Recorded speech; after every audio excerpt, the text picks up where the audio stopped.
Each and every offer that you receive should be added to the CRM. This applies to chains of the counter offers, where each offer in the chain should be recorded so that you can see the evolution of the offer. Once you have received an offer, create a new offer record and change the status to active. If the buyer or tenant's offer is rejected and given a counter offer by the seller or landlord, you can change the status to the offer to countered by either clicking on the counter offer button in the top right page or by clicking the edit button and changing the status of the offer to countered.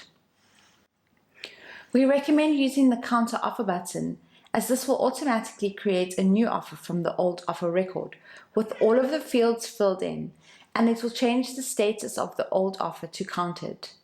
Please make sure that in the new offer counter, you fill in the fields offered by, offered amount, and finance method for sales offers, as well as the offer date, which will automatically set as today's date but can be changed. Similarly, for accepting offers, you can change the status of the offer to accepted by either by clicking on the accept offer button in the top right of the page or by clicking the edit button and changing the status of the offer to accepted. Again, we recommend using the accept offer button as this will automatically create a new transaction from the offer record with all of the fields filled in, and it will change the status of the offer to accepted.